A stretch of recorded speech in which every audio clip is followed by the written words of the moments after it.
Olá pessoal, mais um vídeo onde eu vou responder dúvidas de vocês, alunos e alunas, que mandaram lá para mim através do meu curso, tá?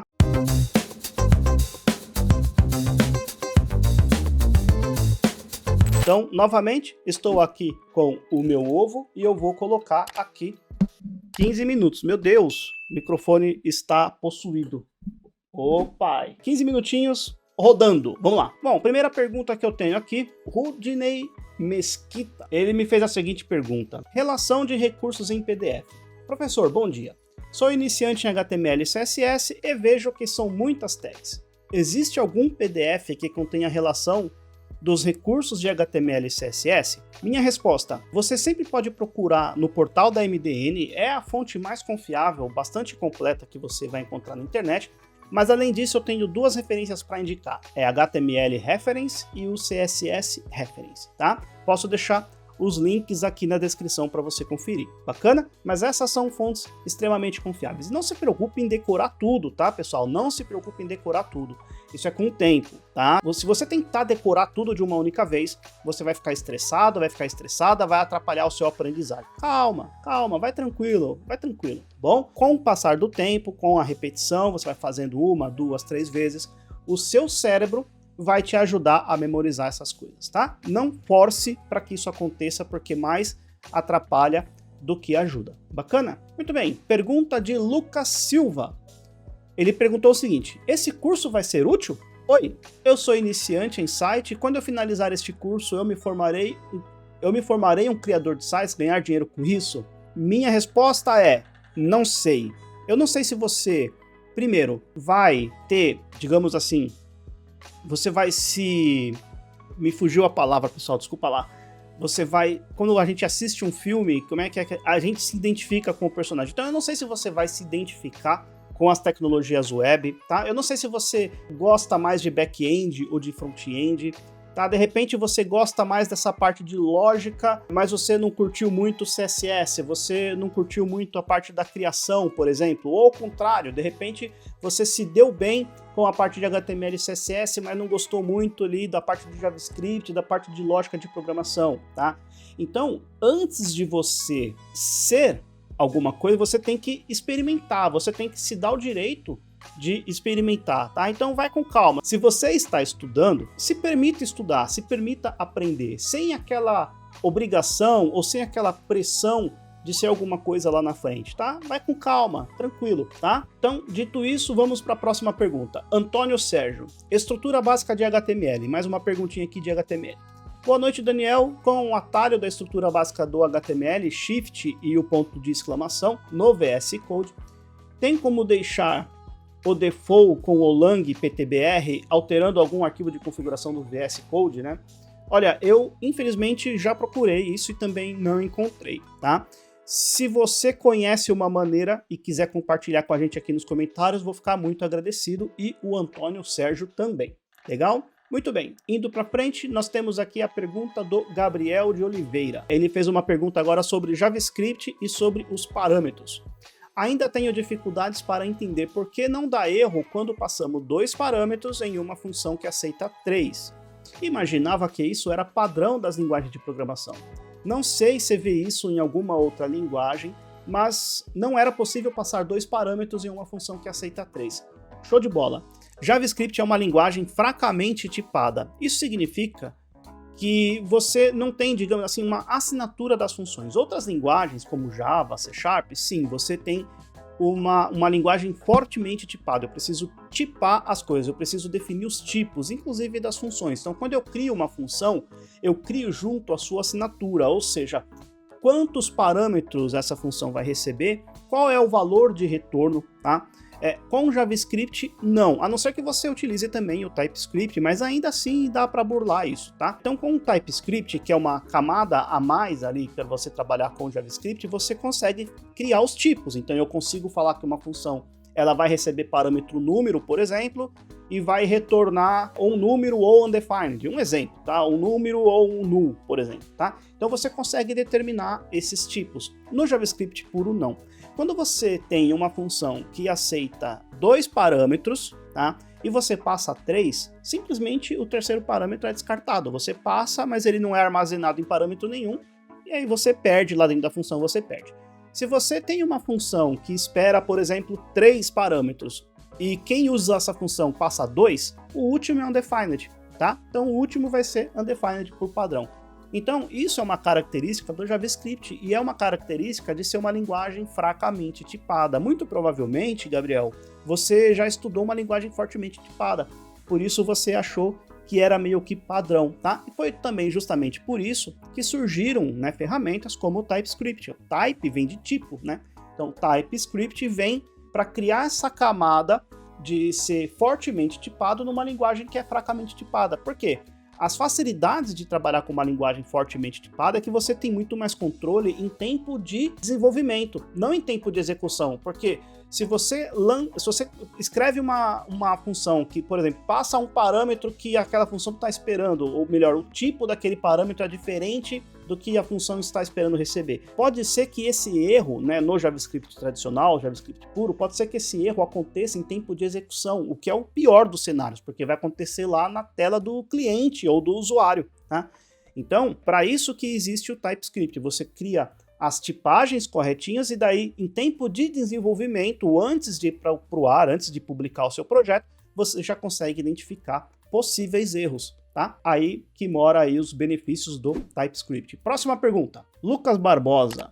Ele perguntou o seguinte: mestre, eu gostaria de configurar meu... Mestre é demais. Mestre não, tá, pessoal? Mestre não. Mestre só tem um e tá no céu. Mas vamos lá. Eu gostaria de configurar meu Visual Studio para que os parágrafos escritos não seguissem infinitamente na horizontal, mas que chegasse num ponto de texto passasse para a linha de baixo. Aí ele me perguntou como faz isso. É muito simples. No Visual Studio Code, aliás, eu separei essa pergunta justamente para falar disso. Olha só, eu vou ler novamente. Eu gostaria de configurar o Visual Studio para que os parágrafos escritos não seguissem infinitamente na horizontal. Aí tem uma questão, cuidado para não instalar o Visual Studio achando que está instalando o Visual Studio Code. São duas ferramentas diferentes, tá? As duas são da Microsoft, mas são ferramentas diferentes, tá? Então, normalmente, quando trabalhamos com web e front-end, né, a gente trabalha com Visual Studio Code, não é o Visual Studio. É uma ferramenta um pouco mais pesada para quem trabalha com C#, tá? No Visual Studio Code, você vai lá no menu View, aí tem o Word Wrap, alguma coisa assim. Você quebra, habilita e desabilita aí a quebra automática das linhas. Bacana? Próxima pergunta, do Jânio Farias. Boa noite, dá para usar Transition com imagens? Perguntinha de CSS. Usar transitions com imagem, depende. Transition como? Aonde, né? Se você quiser, por exemplo, usar transition na tag imagem, na tag MG, por exemplo, mandando escala, posição, opacidade, você pode. Se você estiver falando de background image, não pode, tá? Então, depende, tá? Você consegue animar propriedades de background, mas com relação à cor, background color dá. Por quê? Porque o valor das cores são números. Então, o transition, né, com o transition você anima valores numéricos, tá? Eu não posso, por exemplo, animar o valor o valor alto para um número. Não dá. Por quê? Porque o valor alto não é um número. Eu não posso animar uma URL para outra. Por quê? Porque a URL, né, URL abre e fecha parênteses, não é um número, tá? O que são valores numéricos? Números, né? 0 pixels, 10 pixels. Tempo, talvez... Tempo não faz sentido, eu não vou animar um tempo dentro do transition, não faz sentido, esquece que eu falei. Mas cor é um número, é um código hexadecimal, sim, é um número. Se você animar a propriedade red para a propriedade blue, também são números, tá? Oh, mas espera aí, red é número? Nesse caso porque red é uma palavra que faz referência a um número, que é o FF0000, né? O código hexadecimal, por exemplo, tá? Então, valores numéricos você consegue animar, você consegue fazer a transição. Outros valores não, tá bom? Simples assim. Muito bem, Nicolas Sente, eu lembro desse nome, hein? Avaliei o seu portfólio. Vamos lá. Sobre o try catch e o throw new error. Então, perguntinha de JavaScript. Tenho uma dúvida com esses dois comandos, try catch e throw new error. Servem para tratar o erro, ao invés de deixar ele disparar no browser. Depois que eu trato esses erros, para o código ficar mais limpo e de fácil compreensão, devo apagar o try catch e o throw new error? Não. O try catch não é um código que você vai colocar em ambiente de desenvolvimento. O try catch é um código que você vai, digamos assim, você vai programar a possibilidade do desenvolvedor cometer o erro. O que eu quero dizer com isso? Imagina o seguinte, você tá desenvolvendo um código numa aplicação grande, tá? E você vai desenvolver um código que vai publicar lá no site da NPM, por exemplo. Você vai desenvolver um módulo e vai publicar no site da NPM para que outras pessoas possam usar, ou você quer disponibilizar para o seu time. O que acontece? Imagina que você está desenvolvendo um código e esse código ele tem uma função que espera receber 2 números, tá?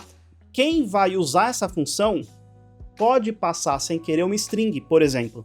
Então, o try-catch é justamente para isso, tá? É uma forma de eu, como programador, proteger a minha função. Então, eu vou primeiro fazer um teste para que, se tiver um erro, eu mando um erro para o usuário, ou para o desenvolvedor. É para o usuário porque vai para o browser, no caso do browser, né? Ou vai para o Node, por exemplo. Mas é uma forma de eu proteger o código, tá? Enfim, eu tenho um outro vídeo que eu falo de try-catch, eu vou deixar o link também aqui na descrição, vou colocar o card aqui em cima também, para você assistir, se você quiser. Mas, resumidamente, não, você não apaga. O try-catch, ele faz parte do seu código, não é para testar alguma coisa e depois apagar, tá bom? O try-catch é uma forma de você programar defensivamente. Quem vai utilizar o seu código pode cometer um erro sem querer, e aí o try-catch vai alertar esse usuário, porque na verdade a sua função vai lançar um erro e o try-catch vai capturar esse erro para tomar uma decisão. Por exemplo, é muito comum a gente utilizar try-catch quando a gente faz requisição assíncrona, certo? A gente manda uma requisição para um servidor. Você consegue perceber que eu que estou programando, por exemplo, eu utilizo lá o async await, eu estou programando uma função que vai um código que vai fazer uma requisição para um servidor. Eu não tenho controle se o servidor vai responder ou não, tá fora da minha jurisdição. Então, nesse caso, eu utilizo o try-catch, tá? Porque se der um erro no servidor, aquele código vai disparar um erro. E aí o meu try-catch vai recuperar esse erro e vai tomar uma ação. Então, imagina, o meu servidor foi lá, um servidor Node, por exemplo, disparou um erro. Eu vou utilizar o try-catch, né, ao tentar fazer essa requisição. Se deu erro, eu vou capturar no bloco catch. E aí eu vou saber qual que é o erro e vou, por exemplo, usar esse erro para mostrar um modal ou mostrar aquela barrinha de notificação em cima. Então eu vou poder tratar esse erro e não simplesmente disparar um erro no browser, porque daí eu posso fazer com que o meu código ele pare de executar outras linhas de código, tá?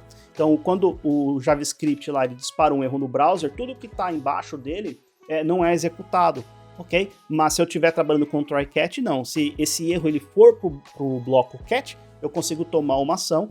O código no browser não quebra, tá? O que vai quebrar é a minha função, mas eu trato isso, eu dou um feedback para o usuário, por exemplo, e segue o jogo, tá bom? A vida que segue. Beleza? Acho que é isso. Muito bem, próxima pergunta. João Pedro Martins. Deixa eu ver quanto tempo falta. Já tá acabando, pessoal. Olha só, eu vou deixar essa pergunta para depois, porque a resposta vai ser um pouquinho demorada, mas eu vou fazer outros vídeos e eu vou até colocar um comentário aqui. Continuar daqui, só para eu não esquecer, tá bom? Muito bem, espero que você tenha gostado. Eu vou ficando por aqui, um forte abraço e até o próximo vídeo. Até lá!